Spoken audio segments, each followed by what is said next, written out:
Et si ce que tu considères comme « bien » n'était pas vraiment ton choix, et si ta morale, ce que tu juges juste, acceptable, respectable, n'était en réalité qu'un héritage, un conditionnement, une structure que tu n'as jamais remise en question, reste attentif, parce que ce que tu vas comprendre ici peut changer radicalement ta manière de voir le monde, et surtout, ta manière de te voir toi-même.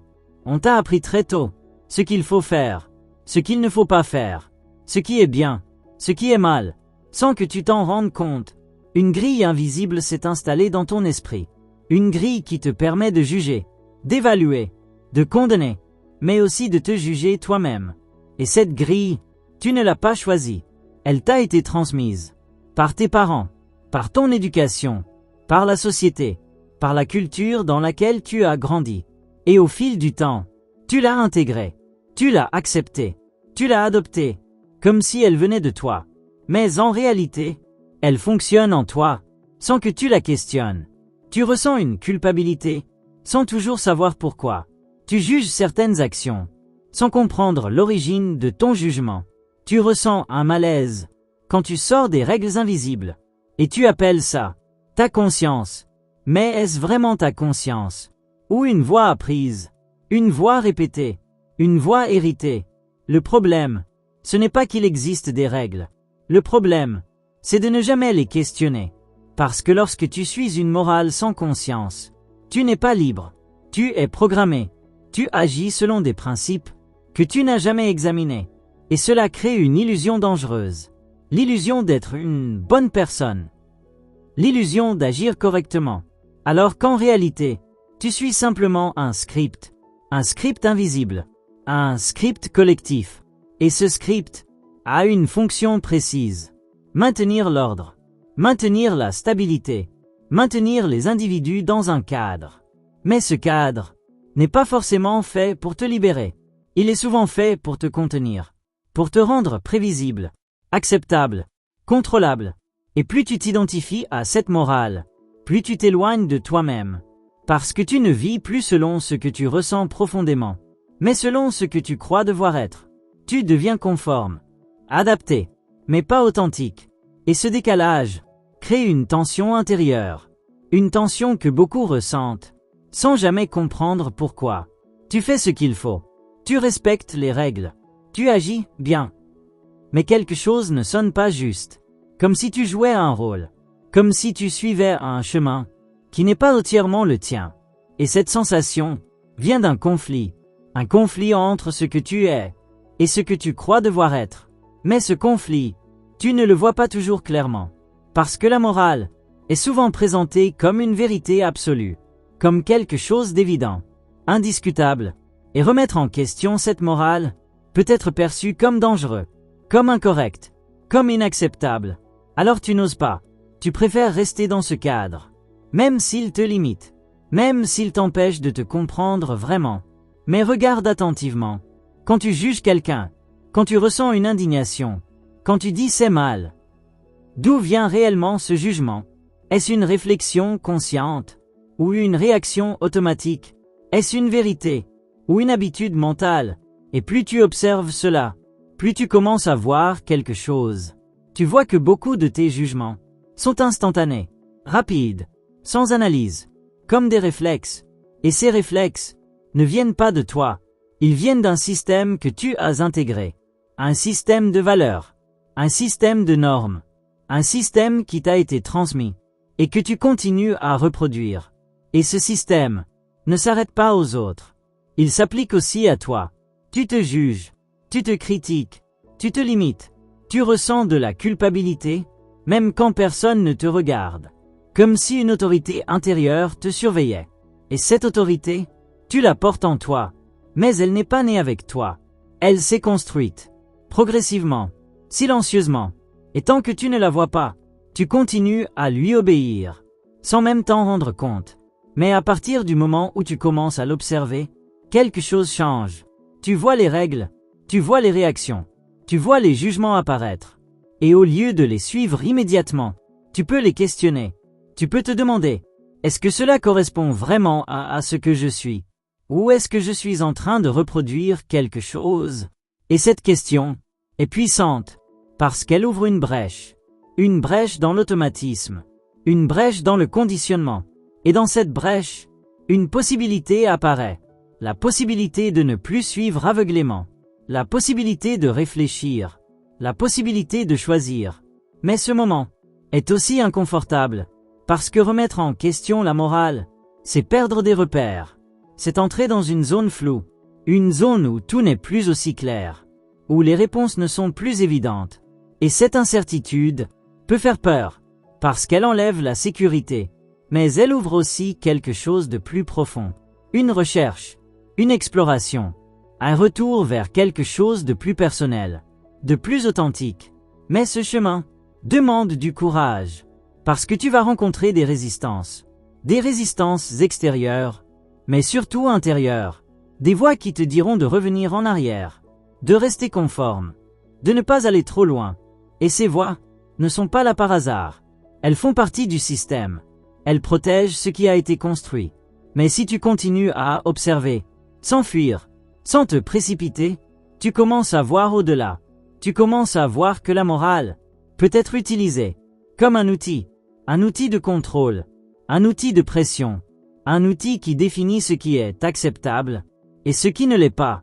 Et celui qui contrôle la morale influence les comportements, influence les choix, influence les vies.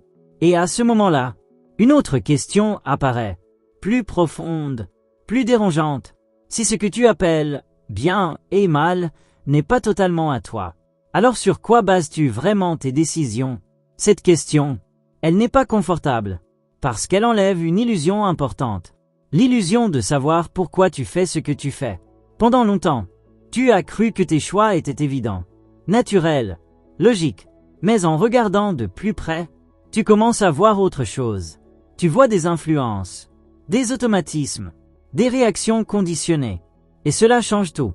Parce que si tes décisions ne viennent pas entièrement de toi, alors une partie de ta vie se déroule sans véritable conscience. Et cela ne veut pas dire que tu es faible ou incapable. Cela veut simplement dire que tu as appris à fonctionner dans un système de valeurs, un système de normes, un système qui t'a donné des repères, mais qui t'a aussi enfermé. Et maintenant, tu es face à ce système. Tu le vois, tu le reconnais, mais tu ne sais pas encore totalement quoi en faire. Parce que tu ne peux pas simplement le rejeter. Il fait partie de toi. Il structure une partie de ton fonctionnement. Alors la question devient plus subtile. Comment vivre avec ces règles, sans être prisonnier d'elles? Comment les utiliser, sans être utilisé par elles? Et cette question n'a pas de réponse simple. Parce que cela demande une transformation intérieure. Pas un rejet, pas une révolte aveugle, mais une compréhension, une lucidité, une capacité à voir, sans se laisser absorber. Et pour cela, tu dois continuer à observer. Observer comment certaines règles apparaissent en toi. Comment certaines valeurs s'activent automatiquement. Comment certaines réactions se déclenchent, sans que tu les choisisses réellement. Et plus tu observes, plus tu vois que la morale n'est pas seulement extérieure. Elle est devenue intérieure. Elle s'est installée en toi, comme une voix qui commente, qui juge, qui approuve, qui condamne. Et cette voix, tu l'entends parfois clairement, dans les moments de doute, dans les moments de décision, dans les moments où tu hésites. Elle te dit ce que tu devrais faire, ce que tu ne devrais pas faire. Mais cette voix n'est pas toujours fiable, parce qu'elle ne vient pas toujours de ta compréhension. Elle vient souvent de ce que tu as appris, de ce que tu as intégré. Et si tu ne fais pas attention, tu peux vivre toute ta vie à suivre cette voie, sans jamais la questionner, sans jamais vérifier si elle correspond vraiment à toi. Et c'est là que le danger devient réel, parce que tu peux devenir quelqu'un de bien aux yeux des autres, mais complètement déconnecté de toi-même. Tu peux respecter toutes les règles et ne jamais te sentir aligné. Tu peux faire ce qu'il faut et ressentir un vide, parce que tu vis selon des principes qui ne sont pas entièrement les tiens. Et ce décalage peut être silencieux, subtil, mais profond. Il peut se manifester par une fatigue intérieure, une sensation de jouer un rôle, une impression de ne pas être totalement présent dans ta propre vie.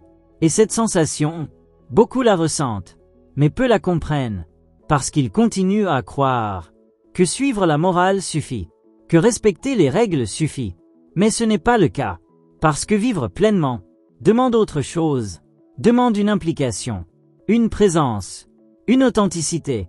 Et cela ne peut pas venir uniquement d'un système extérieur. Cela doit venir de toi. Mais pour que cela vienne de toi, tu dois passer par une étape difficile. Remettre en question ce que tu as toujours accepté. Pas pour tout rejeter, mais pour voir, pour comprendre, pour distinguer ce qui est vraiment juste pour toi et ce qui ne l'est pas. Et cette distinction ne peut pas être faite rapidement. Elle demande du temps, de l'observation, de la patience, parce que certaines croyances sont profondément ancrées. Certaines valeurs sont très anciennes. Elles font partie de ton identité, ou du moins, de ce que tu crois être ton identité. Et les remettre en question peut donner l'impression de te perdre, de ne plus savoir qui tu es. Et cette sensation peut faire peur, parce que l'être humain a besoin de repères, de stabilité, de cohérence. Mais ce que tu es en train de découvrir, c'est que cette stabilité était en partie artificielle, construite, imposée. Et maintenant, tu entres dans quelque chose de plus réel, mais aussi de plus instable au début. Et cette instabilité fait partie du processus, parce que tu es en train de passer d'une morale imposée à une compréhension personnelle. Et cette transition n'est pas immédiate, elle se fait progressivement, à travers des expériences, à travers des observations, à travers des remises en question. Et dans ce processus, tu vas rencontrer des contradictions, des moments où tu ne sais plus quoi penser, des moments où tu hésites, des moments où tu te sens perdu. Et cela est normal, parce que tu n'es plus en train de suivre, tu es en train de chercher. Et chercher demande d'accepter de ne pas savoir, d'accepter l'incertitude, d'accepter le doute. Mais ce doute n'est pas un problème, il est nécessaire, parce qu'il t'empêche de te fixer trop vite. Il t'empêche de remplacer une morale par une autre, sans compréhension. Et c'est un piège fréquent. Remplacer une structure par une nouvelle structure, plus moderne, plus libre, mais toujours imposée, toujours non questionnée. Et dans ce cas, tu changes de cage, mais tu restes enfermé. Alors le travail devient plus précis, plus subtil.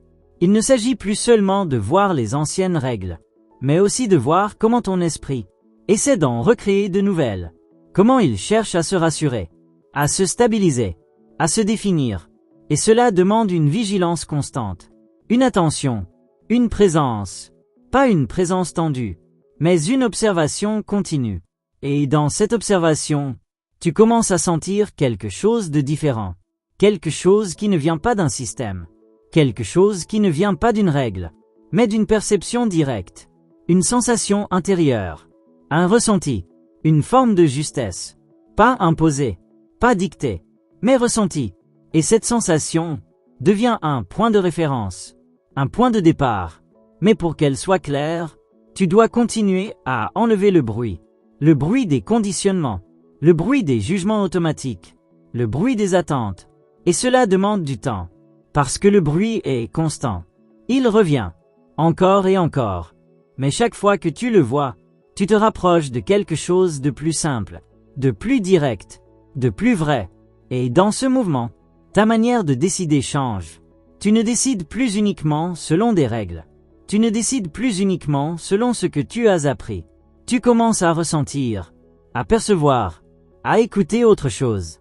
Mais cette écoute n'est pas encore totalement claire. Elle est parfois confuse, mélangée avec d'anciennes influences. Et c'est pour cela que le processus continue. Encore, toujours, plus en profondeur. Parce qu'au-delà des règles visibles, il existe des structures plus subtiles, des mécanismes plus discrets, qui influencent ta manière de voir le bien et le mal, des tendances qui ne sont pas toujours conscientes. Et pour les voir, tu dois aller encore plus loin, encore plus finement, dans ton observation, sans précipitation, sans conclusion hâtive. Juste voir. Encore. Et encore. Sans chercher immédiatement à corriger. Sans chercher à améliorer. Sans chercher à devenir quelqu'un de meilleur. Parce que même ce désir peut être influencé, peut être conditionné, peut être dicté par une morale invisible. Le désir d'être bien. Le désir d'être juste. Le désir d'être acceptable. Et si tu observes attentivement, tu peux voir que même ce mouvement n'est pas toujours libre.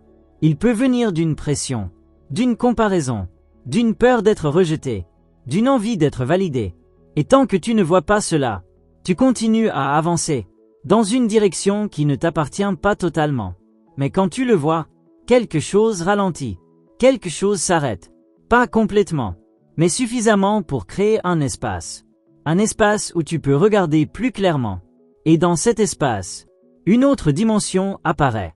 Une dimension plus silencieuse, moins agitée, moins influencée.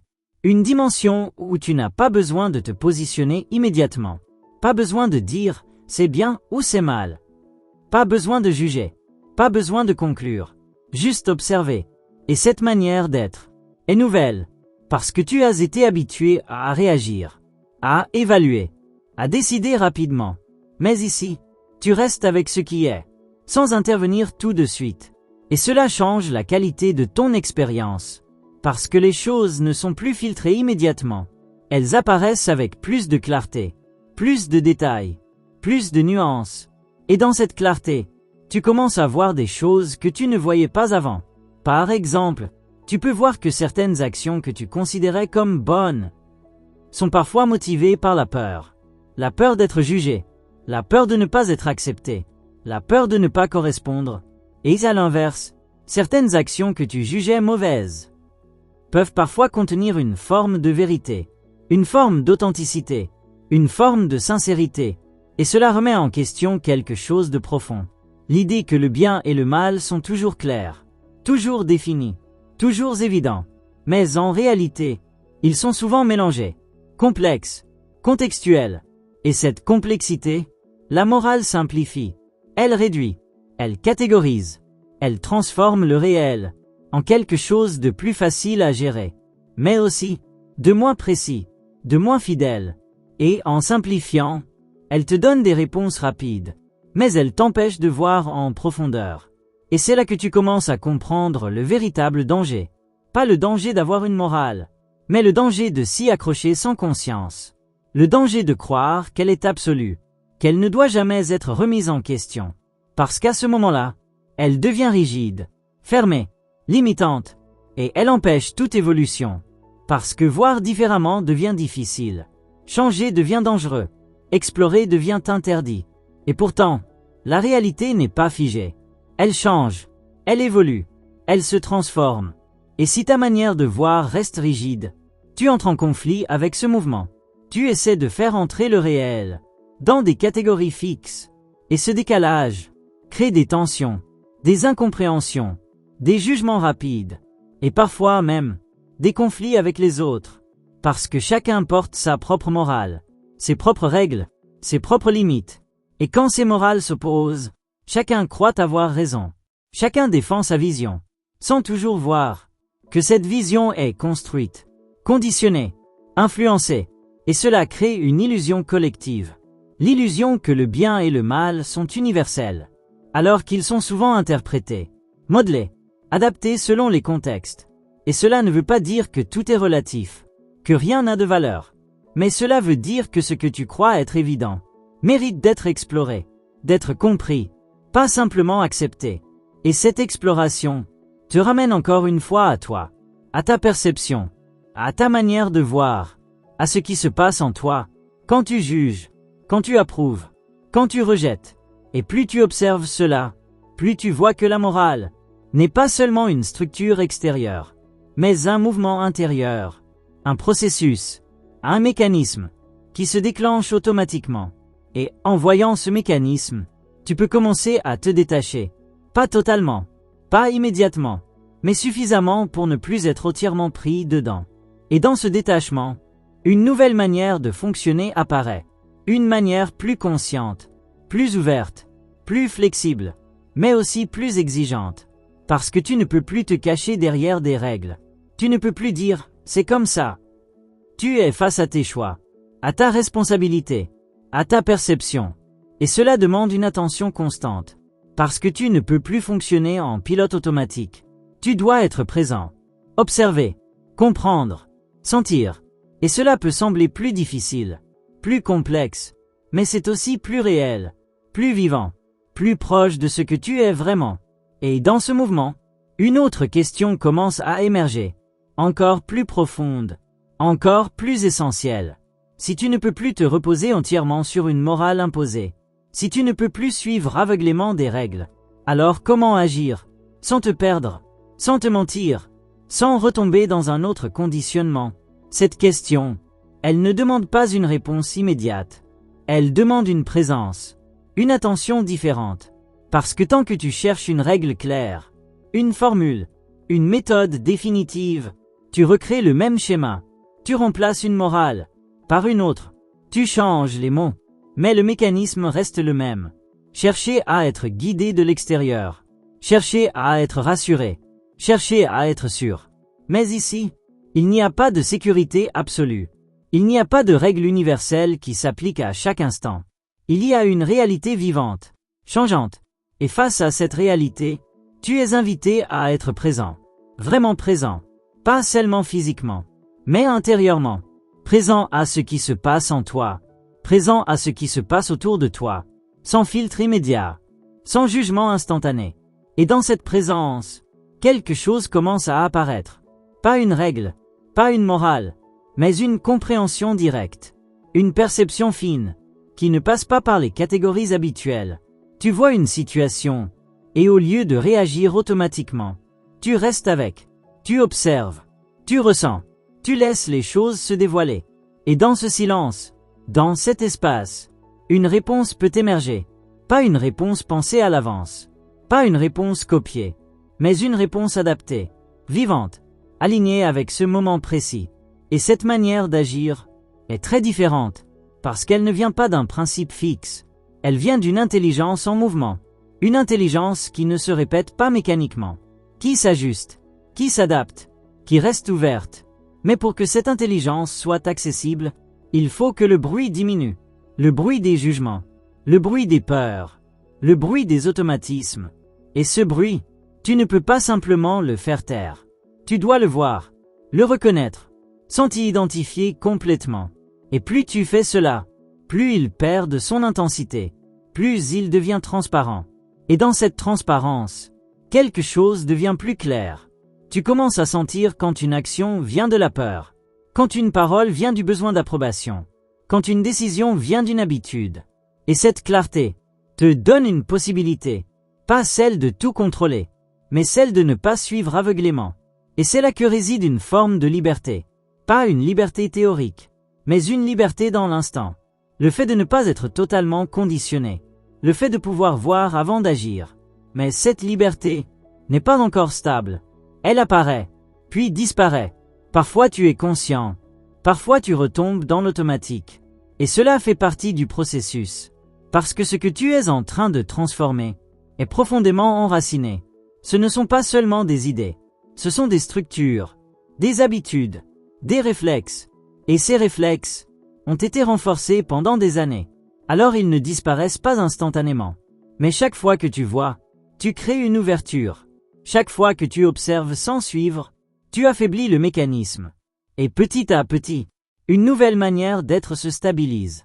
Sans effort excessif, sans volonté forcée, mais naturellement, comme quelque chose qui trouve sa place. Et dans cette évolution, tu remarques aussi quelque chose d'important. Le regard des autres, son influence, son poids. Parce que même si tu commences à voir en toi, l'extérieur continue d'exister. Les attentes, les jugements, les réactions, et ces éléments peuvent encore te ramener dans l'ancien fonctionnement, te pousser à te conformer, à t'adapter, à suivre la morale dominante. Et c'est là que le travail devient plus subtil, parce qu'il ne s'agit pas de rejeter les autres, ni de s'opposer systématiquement, mais de rester aligné intérieurement, même dans la relation. Et cela demande une stabilité, une clarté, qui n'est pas encore totalement installée. Alors parfois, tu doutes, tu hésites, tu te demandes si tu dois suivre ou rester fidèle à ce que tu ressens. Et ces moments sont essentiels parce qu'ils révèlent les zones encore fragiles, les endroits où le conditionnement est encore fort, les situations où la peur d'être rejeté prend le dessus.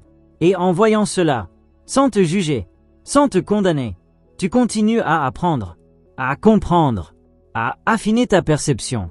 Et dans ce processus, une autre couche commence à apparaître. Une couche encore plus profonde. Pas seulement liée à tes actions, mais à ton identité même. Parce que la morale ne te dit pas seulement quoi faire. Elle te dit aussi qui être. Elle te donne des modèles, des images, des idéaux. Et tu as grandi avec ces images. Tu as essayé de t'en rapprocher, de correspondre, de devenir cette version correcte.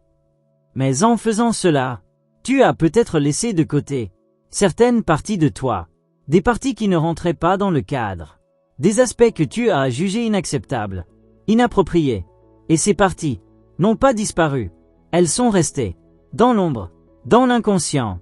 Et parfois, elles réapparaissent sous forme de réactions inattendues, de tensions, de contradictions. Et si tu les observes, sans les rejeter immédiatement, tu peux commencer à les comprendre, à voir leur origine, leur fonction. Et cela change ta relation avec toi-même. Parce que tu ne te vois plus comme quelque chose de parfaitement cohérent, mais comme un ensemble, complexe, vivant, en évolution. Et dans cette vision, la morale perd encore un peu de son autorité. Parce que tu vois qu'elle ne peut pas contenir toute cette complexité, qu'elle simplifie trop, qu'elle réduit. Et toi, tu commences à voir au-delà de cette réduction, à voir la réalité dans sa richesse, dans ses contradictions, dans ses nuances. Et cela te ramène encore une fois à cette question, pas comme un problème à résoudre, mais comme une exploration à continuer. Qu'est-ce que cela signifie vraiment? Agir en étant pleinement conscient. Cette question, elle ne peut pas être réduite à une idée. Elle ne peut pas être enfermée dans une règle. Parce que dès que tu essaies de la définir, elle devient quelque chose de fixe. Alors que ce dont il est question ici est vivant, en mouvement, toujours en train de se transformer. Agir en étant conscient, ce n'est pas suivre une nouvelle morale. Ce n'est pas remplacer des règles anciennes par des règles plus évoluées. Ce n'est pas devenir quelqu'un de parfait. C'est autre chose. Quelque chose de plus subtil, de plus direct. C'est voir clairement ce qui se passe en toi, au moment même où tu agis. Voir les impulsions, voir les intentions, voir les peurs, voir les désirs, sans les masquer, sans les transformer immédiatement, sans les justifier. Et cette vision change la nature même de l'action. Parce qu'une action vue n'a pas la même qualité qu'une action automatique. Elle est plus consciente, plus précise, plus vivante. Mais cela demande une attention particulière. Une attention qui ne se disperse pas. Une attention qui reste présente. Même dans les moments ordinaires. Même dans les situations simples. Parce que c'est souvent là que les mécanismes sont les plus invisibles. Dans les gestes habituels. Dans les réactions quotidiennes. Dans les petites décisions. Et en observant ces moments, tu commences à voir des schémas, des répétitions, des cycles. Tu vois comment certaines situations activent toujours les mêmes réactions.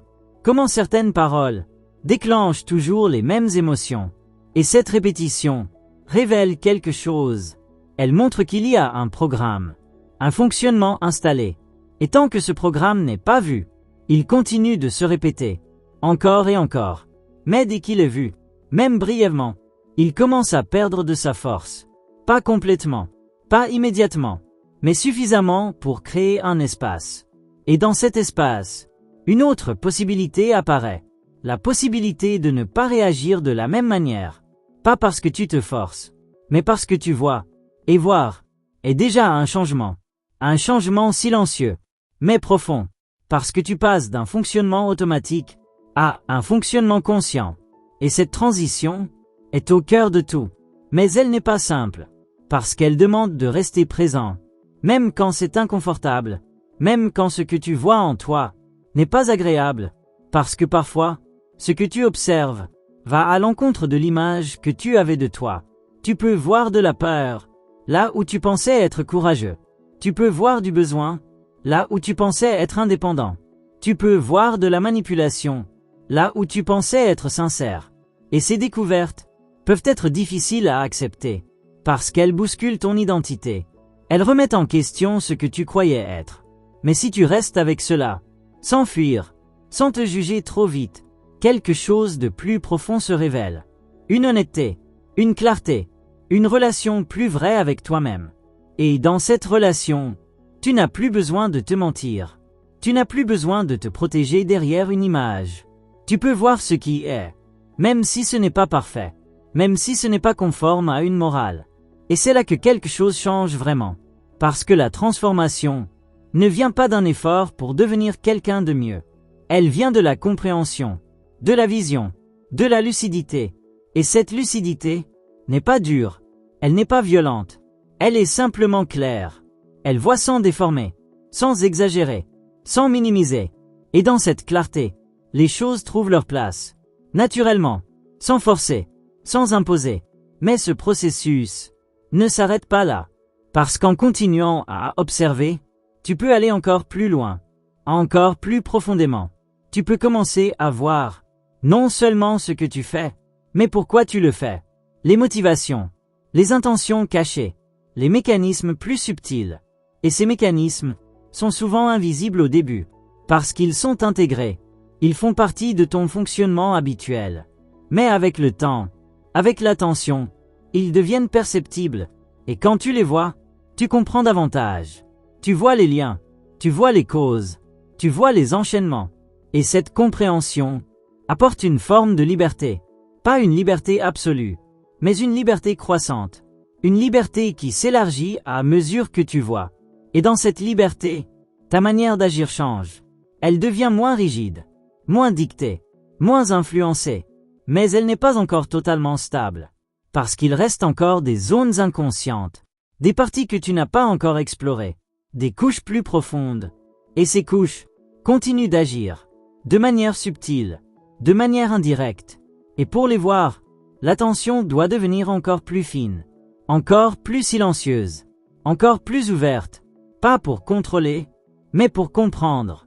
Et dans cette compréhension, une autre dimension commence à apparaître. Une dimension où l'action n'est plus séparée de la conscience.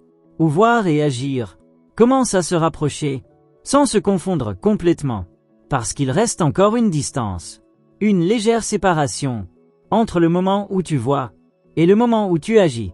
Parfois tu vois clairement, et pourtant, tu agis encore selon l'ancien schéma, comme si la compréhension n'était pas encore totalement intégrée. Et cela peut créer une forme de frustration. Tu te dis que tu comprends, mais que tu ne changes pas toujours, que tu vois, mais que tu répètes encore. Et cette tension fait partie du processus. Parce que voir une chose et la laisser transformer ton fonctionnement sont deux mouvements différents. Le premier est immédiat. Le second demande du temps, de la répétition, de la stabilité. Et dans cet espace, entre la vision et l'action, quelque chose s'affine. Une sensibilité, une lucidité plus précise. Tu commences à percevoir les moments exacts où le mécanisme se déclenche, les instants où l'automatisme prend le dessus, les points de bascule. Et cette précision est essentielle, parce qu'elle te permet de voir au moment même où ça se passe. Pas après, pas en analysant, mais en direct. Et quand cette vision devient plus stable, l'action commence à changer. Pas par effort, pas par contrainte, mais parce que le mécanisme n'est plus totalement inconscient. Il ne peut plus fonctionner de la même manière.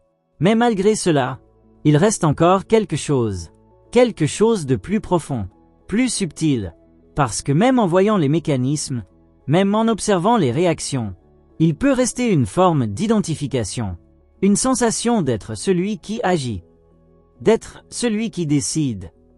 Et cette sensation semble évidente, naturelle, mais si tu regardes encore plus finement, tu peux commencer à la questionner. Quand une pensée apparaît, l'as-tu vraiment choisi? Quand une émotion surgit, l'as-tu décidé? Quand une réaction se produit, l'as-tu construite consciemment? Ou est-ce que cela arrive avant même que tu n'interviennes? Et cette observation ouvre une autre dimension, une dimension encore plus profonde. parce qu'elle remet en question l'idée même de contrôle. L'idée que tu es entièrement à l'origine de ce que tu fais. Et cela peut être déstabilisant, parce que cela enlève un repère important, le sentiment d'être aux commandes. Mais en même temps, cela révèle quelque chose de plus vaste. Un processus, un mouvement, qui se déroule, avec ou sans ton intervention consciente. Et dans ce mouvement, tu n'es pas totalement absent, mais tu n'es pas non plus totalement aux commandes. Tu es quelque part entre les deux.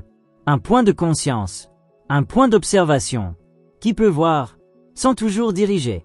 Et cette position est nouvelle, parce qu'elle ne correspond pas à ce que tu avais appris. On t'a appris que tu devais contrôler, décider, maîtriser.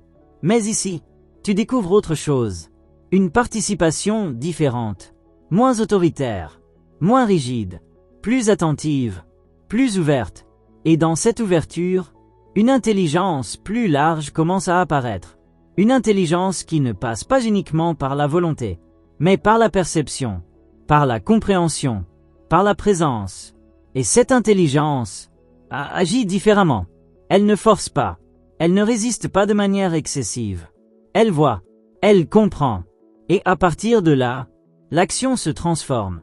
Mais cette transformation n'est pas encore complète, parce qu'il reste des habitudes, des conditionnements, des réactions anciennes, qui continuent d'exister. Et parfois, elles prennent le dessus. Elles te ramènent dans des schémas familiers, dans des comportements connus. Et dans ces moments-là, tu peux avoir l'impression de revenir en arrière, de perdre ce que tu avais compris. Mais en réalité, même dans ces moments, quelque chose reste. Une trace, une conscience, même faible, même brève. Et cette trace est importante, parce qu'elle montre que quelque chose a changé, que tu ne peux plus être totalement inconscient comme avant. Et à partir de là, le processus continue. Encore, toujours, plus profondément, parce que ce que tu es en train d'explorer n'est pas une simple amélioration. Ce n'est pas un ajustement. C'est une transformation de ta manière de voir, de ta manière d'être. Et cette transformation n'a pas de fin claire, pas de point d'arrivée fixe, parce qu'à chaque niveau de compréhension, une nouvelle couche apparaît, une nouvelle profondeur, une nouvelle subtilité. Et cela te ramène encore une fois à cette observation, toujours plus fine, toujours plus ouverte, sans chercher à conclure trop vite, sans vouloir figer ce que tu vois, juste rester avec ce qui se révèle à chaque instant, sans chercher à le capturer, sans chercher à le transformer trop vite, parce que chaque fois que tu veux saisir, définir, fixer, tu reviens dans un ancien mouvement, à un mouvement de contrôle, à un mouvement de sécurité. Mais ce qui se dévoile ici ne peut pas être enfermé. Cela ne peut pas être réduit à une idée stable. C'est quelque chose de vivant, quelque chose qui se manifeste, puis change, puis disparaît, puis réapparaît sous une autre forme. Et si tu restes avec ce mouvement, sans résister, sans t'accrocher, tu commences à voir une continuité. Pas une continuité figée, mais une continuité dans le changement. Et dans cette continuité, une compréhension plus profonde émerge. Tu vois que ce que tu appelais, toi, n'était qu'un point de fixation, un point où tu avais arrêté le mouvement, pour te définir, pour te stabiliser, pour te rassurer. Mais en réalité, il n'y a pas de point fixe, il n'y a que des processus, des mouvements, des transformations, et la morale, et c'est souvent de figer ces mouvements, de dire ce qui doit être, ce qui ne doit pas être, de créer des repères fixes dans quelque chose qui ne l'est pas. Et c'est là que le conflit apparaît. Parce que la vie ne rentre pas parfaitement dans ces cadres. Elle déborde, elle dépasse, elle échappe. Et toi, tu te retrouves entre les deux, entre une réalité vivante et des structures rigides, entre ce que tu ressens et ce que tu crois devoir ressentir, entre ce qui apparaît en toi et ce que tu juges acceptable. Et cette tension, tu peux la sentir dans les moments de contradiction, dans les moments d'hésitation, dans les moments où tu ne sais plus quoi faire. Et au lieu de fuir cette tension, tu peux commencer à l'observer, à rester avec elle, sans chercher immédiatement à la résoudre. Parce que cette tension contient une information. Elle te montre l'écart entre le réel et le cadre que tu essaies d'appliquer. Et en voyant cet écart, quelque chose s'ajuste. Pas forcément de manière consciente, mais naturellement, comme si une intelligence plus fine commençait à opérer. Une intelligence qui ne cherche pas à imposer, mais à comprendre, à s'adapter, à s'aligner avec ce qui est. Et dans ce mouvement, la rigidité diminue. Les réactions deviennent moins automatiques, les jugements moins rapides, et tu commences à ressentir une forme de souplesse, une capacité à rester ouvert, même face à l'inconnu, même face à l'incertitude. Et cette ouverture change ta relation à l'action. Tu n'agis plus uniquement pour respecter une règle. Tu n'agis plus uniquement pour éviter une faute. Tu agis à partir d'une perception, d'une compréhension, d'un ressenti plus direct. Mais ce ressenti n'est pas encore totalement stable, parce qu'il peut encore être influencé par des peurs, par des habitudes, par des conditionnements subtils. Et c'est pour cela que l'observation continue. Encore, toujours, plus finement. Tu observes comment une intention naît, comment une décision se forme, comment une action prend forme. Et dans cette observation, tu vois les micro-mouvements, les petites impulsions, les légers basculements, des choses que tu ne remarquais pas avant, parce qu'elles étaient trop rapides, trop automatiques. Mais maintenant, elles deviennent visibles. Et cette visibilité est déjà une transformation, parce que ce qui est vu ne peut plus agir exactement de la même manière. Il y a une lumière, une clarté, même partielle, même incomplète. Et cette lumière continue de s'étendre, progressivement, sans effort forcé, sans objectif rigide, juste par la présence, par l'attention, par le fait de rester là, avec ce qui est. Et dans ce processus, une autre chose devient perceptible, le besoin de sécurité, le besoin de certitude, le besoin de savoir que tu fais bien. Et ce besoin est profondément humain. Il est lié à la peur de se tromper, la peur d'être rejeté, la peur de ne pas être à la hauteur. Et la morale répond souvent à ce besoin. Elle te donne des repères, des règles, des limites, qui te rassurent, qui te donnent l'impression d'être sur le bon chemin. Mais en même temps, elle peut t'éloigner de l'expérience directe, de ce qui se passe réellement, parce que tu te réfères à un cadre, au lieu de regarder ce qui est là. Et en voyant cela, tu peux commencer à distinguer entre agir par peur et agir par compréhension, entre suivre une règle et voir ce qui est juste dans le moment. Et cette distinction devient de plus en plus claire, mais elle demande de rester attentif, de ne pas retomber dans l'automatique, de ne pas remplacer une règle par une autre. Et dans cette vigilance, quelque chose continue de s'approfondir. Une sensibilité, une précision, une présence, qui te permet de voir, de plus en plus clairement, les mouvements internes, avant même qu'ils ne deviennent des actions. Tu commences à les sentir, comme une vibration, comme une intention encore floue, un mouvement subtil qui prend forme. Et c'est là que quelque chose de très important apparaît. Parce que jusqu'ici, tu voyais surtout les conséquences, les pensées déjà formées, les émotions déjà présentes, les actions déjà en cours. Mais maintenant, tu commences à percevoir en amont, avant que tout cela ne se cristallise. Et dans cet avant, il y a un espace très fin, presque imperceptible au début, mais réel. Et dans cet espace, tout est encore possible. Le mécanisme n'est pas encore totalement lancé. L'identification n'est pas encore complète. La réaction n'est pas encore figée. Et cette découverte change radicalement ta relation avec toi-même. Parce que tu n'es plus seulement celui qui observe après coup. Tu deviens celui qui voit au moment où cela naît. Et cette vision donne une qualité différente à ta présence. Une présence plus vivante, plus directe, plus ancrée dans l'instant. Mais cela demande une grande délicatesse. Parce que cet espace est fragile. Si tu veux le contrôler, il disparaît. Si tu veux le forcer, il se referme. Il ne peut être perçu que dans une attention détendue, ouverte, sans tension. Et plus tu restes dans cette qualité d'attention, plus cet espace devient accessible, plus il devient familier. Et dans cet espace, tu peux voir quelque chose d'encore plus subtil. L'émergence du jeu. Pas le jeu que tu racontes, mais le jeu qui se forme. Celui qui dit « je veux »,« je dois »,« je choisis ». Et en observant cela, tu peux remarquer que ce « je » n'est pas aussi stable que tu le pensais. Il apparaît, il disparaît, il change, selon les situations, selon les contextes, selon les émotions, et cela remet en question quelque chose de très profond, l'idée d'un centre fixe, d'un point constant. Mais en réalité, ce centre semble se reconstruire en permanence, à partir des éléments disponibles, à partir des expériences, à partir des conditionnements. Et la morale participe fortement à cette construction. Elle nourrit ce jeu. Elle lui donne des repères, des limites, des obligations. Et ce jeu s'identifie à ses repères. Il dit « Je suis quelqu'un de bien. Je suis quelqu'un de juste.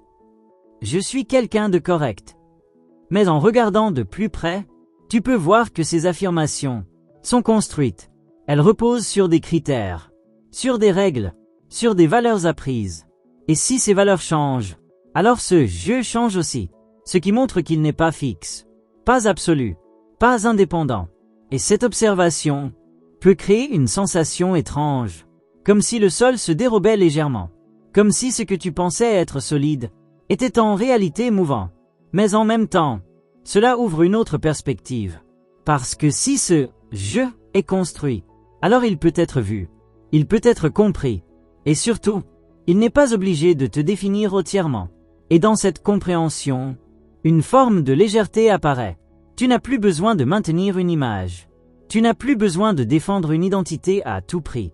Tu peux laisser les choses évoluer, se transformer, sans te crisper. Mais ce mouvement n'est pas encore totalement stable, parce qu'il reste des attachements, des besoins de reconnaissance, des envies de validation. Et ces besoins sont profondément liés à la morale. Parce que la morale ne fait pas que définir le bien et le mal. Elle définit aussi ce qui est valorisé, ce qui est admiré, ce qui est accepté. Et en grandissant, tu as appris à chercher cette validation, à correspondre à ses attentes, à être reconnu comme bon, comme juste, comme acceptable. Et ce besoin peut encore influencer tes actions, de manière subtile, invisible. Tu peux croire agir librement, alors que tu cherches encore à être validé, à être approuvé, à être reconnu. Et en voyant cela, quelque chose devient plus clair. Tu vois que la morale n'agit pas seulement à travers des règles, mais aussi à travers des récompenses invisibles. L'acceptation, la reconnaissance, le sentiment d'appartenir. Et ces récompenses sont puissantes. Elles orientent les comportements. Elles influencent les choix. Et tant que tu ne les vois pas, elles continuent d'agir. Mais à partir du moment où tu les observes, leur pouvoir commence à diminuer. Pas complètement, mais suffisamment pour créer une distance. Et dans cette distance, tu peux commencer à sentir autre chose. Une direction différente. Pas imposée, pas dictée, mais émergente. Comme quelque chose qui se révèle, à mesure que tu vois plus clairement. Et cette direction n'est pas une règle, ce n'est pas une morale, c'est une sensibilité, une perception, une intelligence vivante, qui ne peut pas être fixée, qui ne peut pas être répétée mécaniquement. Et pour rester en contact avec cette intelligence, tu dois continuer à voir, encore, toujours, sans te précipiter vers une conclusion, sans vouloir figer ce que tu comprends.